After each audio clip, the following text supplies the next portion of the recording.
مجھے نہیں خبر کب دونوں ایک دوسرے کے نزدیک آ گئے کہ اب آدھی رات کو اپنے کمرے کا گلی والا دروازہ کھول کر وہ ہماری بیٹھک میں آ جاتی۔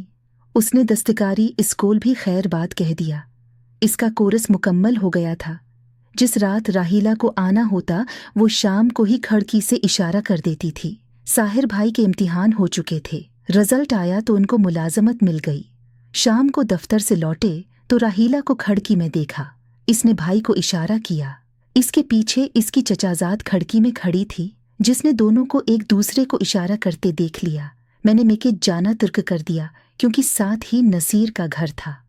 عاصم شک کرتے تھے کہ میکے میں شاید نصیر سے ملنے جاتی ہوں۔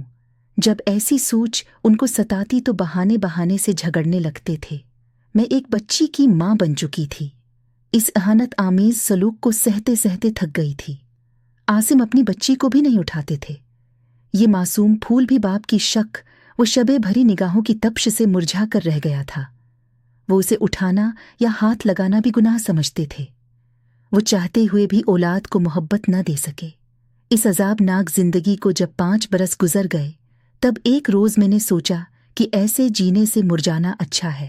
مرنا تو کبھی کا ٹھہر گیا تھا، بس اپنی معصوم اولاد کی خاطر ہر جبر سہ رہی تھی کہ یہ بچی باپ کے گھر کی چھت تلے بڑی ہو جائے، باپ کے سائے میں پرورش پائے گی تو زمانے کی دست و برد سے بچ جائے گی۔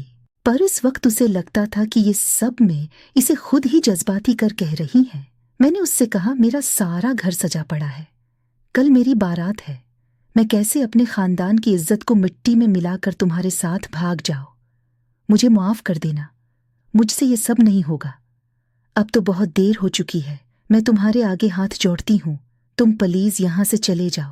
اور اس نے مجھ سے کہا، میں اگر واپس جاؤں گا تو تمہیں اپنے ساتھ لے کر جاؤں گا، ورنہ میں تمہاری قسم کھاتا ہوں اس شہر سے کبھی نہیں جاؤں گا۔ 5 سال بعد اس کے ایک دوست سے پتہ چلا کہ وہ 3 سال پہلے اس شہر میں مر گیا تھا۔ وہ بالکل پاگل ہو گیا تھا اور اس نے خودکشی کر لی تھی۔ میں یہ سب سن کر میں کس عزیت میں ہوں کوئی نہیں سمجھ سکتا۔ وہ کہتے ہیں دوسرے کی قدر اس کے بعد ہوتی ہے۔